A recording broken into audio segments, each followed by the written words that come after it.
Вы будете в шоке, но прямо сейчас возле берегов Индии где-то под водой лежат алмазы размером с кулак. А еще вы можете найти себе новенькую машину в проливе Ла-Манш. В этом видео я расскажу вам о кораблекрушениях с самым дорогим грузом. А в конце вы узнаете, как из 100 тысяч кроссовок людям было доставлено всего 600 пар обуви. Приятного просмотра! Все вы, как и я, из школьного курса физики можете помнить замечательный закон одного очень известного древнего ученого. Звали его, кстати, Архимед. Так вот, благодаря именно его открытию в нашем мире и появились корабли. И с самых древних времен они перевозили колоссальное количество грузов. Но, к сожалению, природа намного сложнее, и полноценно объяснить все, что происходит в океанах, невозможно. Собственно, из-за этого во все времена происходили и будут происходить кораблекрушения. И я бы хотел рассказать вам о некоторых из них. Правда, рассматривать варианты со всякими лодками, катерами и так далее было бы неинтересно, так что сегодня вы узнаете о самых дорогих и громких случаях, которые только происходили.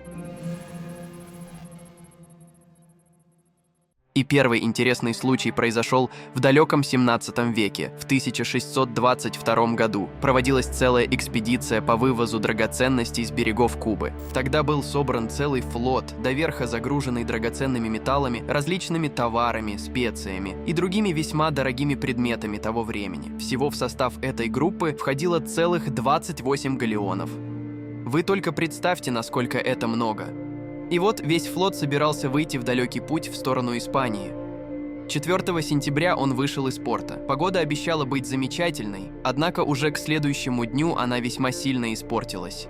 И это еще я очень мягко выражаюсь. Поднялся настоящий ураган. Из-за него многие корабли, которые были буквально перегружены драгоценностями, не могли удерживать свой курс. 8 огромных кораблей сбились с пути, столкнулись с коралловыми рифами и затонули. И среди них был один особенный корабль – галеон Нуэстра Сеньора де Аточа. В чем его особенность? Да в том, что на нем было больше всего драгоценного груза. Он был буквально доверху набит золотыми и серебряными слитками, монетами и другими весьма ценными вещами. К сожалению, почти все люди на его борту погибли, в живых осталось лишь 5. Но самое интересное, что лишь в прошлом веке люди смогли обнаружить точное место крушения этого древнего галеона. И знаете, сколько приблизительно стоил весь тот груз, который перевозили много столетий назад? Около $500 миллиарда, и это по меркам прошлого столетия. Сейчас подобную находку можно было бы оценить в миллиард. Просто шок. Но даже этот исторический случай не такой интересный, как те, о которых я расскажу вам дальше.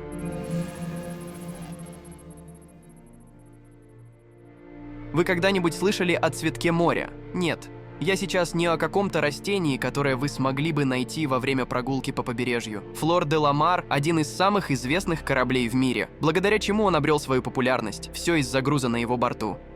Но давайте об этом я расскажу вам чуть-чуть позже. Этот корабль был построен в далеком 1502 году в Лиссабоне. На то время она считалась одной из самых продвинутых. По сути, это был самый настоящий Титаник своего времени, ведь его считали непотопляемым, а использовался он, как вы могли уже понять, для перевозки весьма ценных грузов. Правда, столь грозное звание он носил не так уж долго. Всего спустя несколько лет он уже считался ненадежным, ведь в те времена технологии также не стояли на месте. Правда, это не помешало людям использовать его и в военных целях. В общем, в 1511 году Цветок моря входил в состав военного флота Португалии, а все благодаря его вместимости. В нем было крайне удобно перевозить огромную кучу груза. И вот 20 ноября он, как обычно, был доверху забит разными драгоценностями, которые удалось завоевать в результате атаки на Ост-Индию. И, как вы уже могли понять, из-за непогоды он потерпел крушение.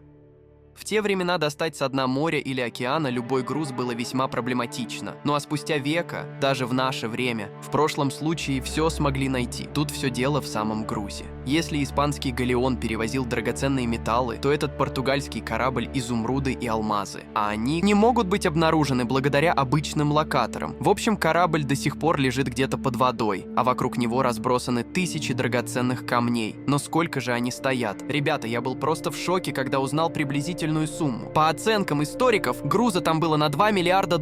Вы только представьте, насколько это много. Откуда такие баснословные суммы? Все дело в том, что камни там были, очень уж большие. Некоторые алмазы могли быть размером с кулак, отсюда и такие огромные суммы. Поэтому искатели сокровищ до сих пор пытаются хоть каким-то способом найти точное место крушения этого корабля. Хотя вполне возможно, Спанч Боб вместе с мистером Крабсом уже давно утащили все к себе в сейф.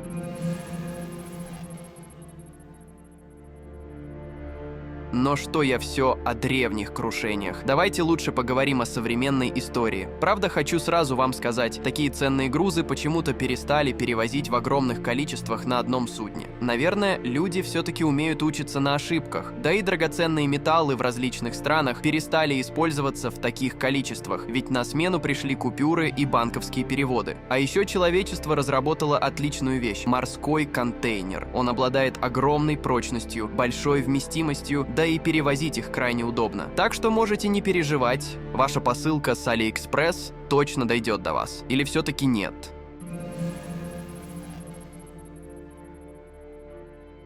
Пока я готовился к этому ролику, я нашел весьма занимательную и очень интересную статью про крушение огромного контейнеровоза. Кстати, судно носило интересное название – Рена. Хочу сразу вам сказать, ущерб был весьма большой, но к общей сумме мы вернемся чуть позже. В октябре 2011 года этот огромный контейнеровоз доставлял партию груза из Новой Зеландии в Китай. На борту было огромное разнообразие всего – молочные продукты, древесина, опасные химикаты, мягкие игрушки. В общем, самые обычные потребительские товары. И вот данное судно двигалось по своему обычному маршруту. Если бы не одно «но».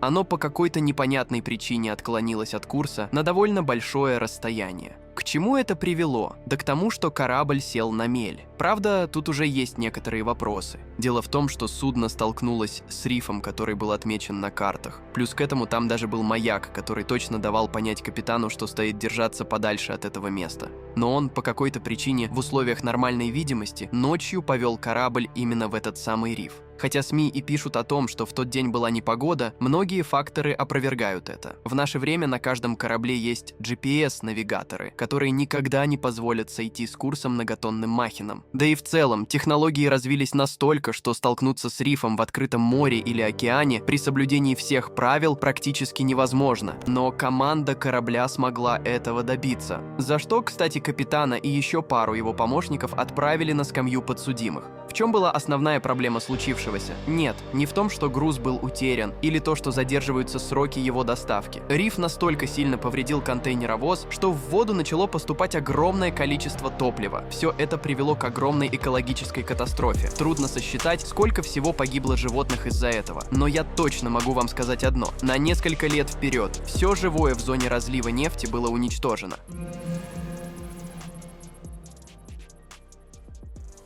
Казалось бы, на этом можно уже заканчивать. Но не тут-то было. Дело в том, что огромный разлив нефти произошел сразу после крушения, а спустя некоторое время судно и вовсе развалилось на две части. Страшно представить, сколько нефтепродуктов оказалось в океане. И ведь от всего этого пострадали ни в чем не повинные животные. А контейнеры, которые оставались на борту до разлома, были разбросаны на огромное расстояние. В общем, ущерба эта катастрофа принесла очень много. Но я же обещал вам рассказать о цифрах. Так вот, только утерянный груз оценивается в 130 миллионов долларов. Что уж говорить о том, какой ущерб был нанесен природе. А ведь от этого пострадали многие другие отрасли промышленности. К примеру, ловить рыбу в этом районе было невозможно. Миллионы животных погибли. Те, что смогли каким-то чудом выжить, были отправлены на лечение. В общем, если посчитать общие затраты на устранение разлива нефти, то можно насчитать еще несколько сотен миллионов. Кстати, некоторые СМИ также сообщали, что в контейнерах, которые перевозились этим кораблем, могли быть крайне опасные химические вещества, которые при соприкосновении с водой могли бы привести даже к взрыву. К счастью, я не нашел информации на этот счет. Но кто его знает, возможно, все химикаты просто попали в воду и где-то на дне убивают все живое. В общем, весьма печальная история. Следующий случай, о котором я бы хотел вам рассказать, чем-то схож с Реной. И речь сейчас пойдет про судно МСЦ Наполи. В общем, в январе 2007 года этот огромный контейнеровоз во время своего круиза он попал в сильнейший шторм. В результате этого корабль получил очень серьезные повреждения. Почему я сравнил этот случай кораблекрушения с Реной? Дело в том, что во время этой катастрофы в воду попали нефтепродукты, а именно мазут. Естественно, это привело к биологической катастрофе в районе пролива Ла-Манш, но, к счастью, этот случай был не настолько серьезным. Правительство нескольких стран серьезно переживало за то, что судно полностью уйдет под воду. Дело в том, что на месте починить его никак не удавалось. Из-за этого было принято решение отбуксировать корабль на мель, чтобы там заняться спасением ценного груза. А ведь спасать было что? На борту было множество контейнеров с химикатами, различной техникой, а главное, с новенькими автомобилями BMW. Вот заказали бы вы себе машину из другой страны, а она приехала не к вашему дому, а оказалась в Бикини Боттомс. Не очень приятно, не так ли? Вообще ценных товаров Наполи перевозила намного больше. А тут сверху еще и устранение разлива нефтепродуктов, спасательные операции, разгрузка и выгрузка всего, что уцелело. В общем, сумма набегает весьма немаленькая. На самом деле я вам сейчас рассказываю все эти истории и понимаю, что свою сумку, которую я заказал на Али пару месяцев назад, я уже не дождусь. Эх.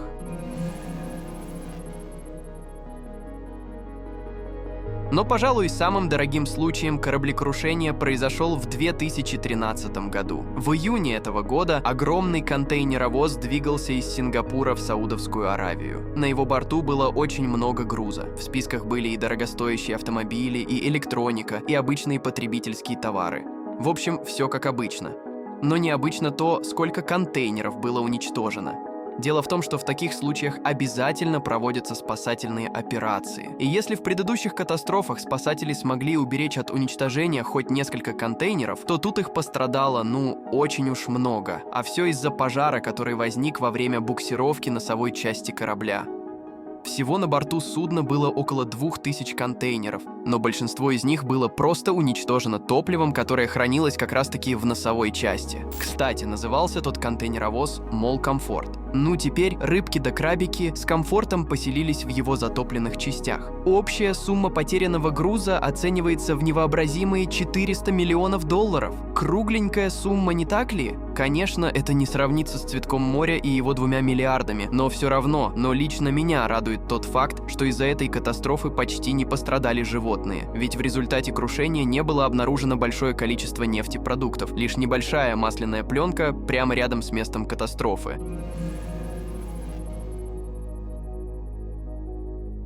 Теперь, пожалуй, перейдем к самому сладкому и интересному. И речь пойдет про контейнеровоз Hansa Carrier. Это тоже достаточно большой контейнеровоз, который двигался из Южной Кореи в США в мае 1990 года. И знаете, что произошло в тот день? Да на самом деле ничего серьезного. Из-за очень сильного шторма с корабля упало 5 контейнеров прямо в воду. Но вот груз, который в них был, очень интересный. Дело в том, что в этих контейнерах перевозилась партия новеньких кроссовок от знаменитой компании Nike. Да и не абы какие, а весьма дорогие и популярные модели, которые оценивались в сотни баксов, а ведь всего в контейнерах было около 100 тысяч кроссовок.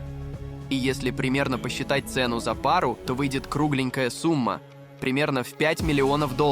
Кстати, не вся обувь пошла в фонд моды осьминогов. Некоторые контейнеры все-таки оказались на побережьях Канады и США. Но и тут есть весьма занимательный факт. В первом случае на берег выбрасывало больше правых ботинков, а во втором левых. Почему так? Непонятно. А еще энтузиасты смогли спасти около 600 пар обуви. Они находили кроссовки из одной пары по серийным номерам. Вот такая она, история этого маленького кораблекрушения.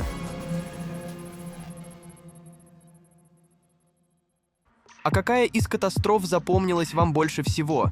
Пишите об этом в комментарии. Лично я выделю для себя крушение судна «Цветок моря».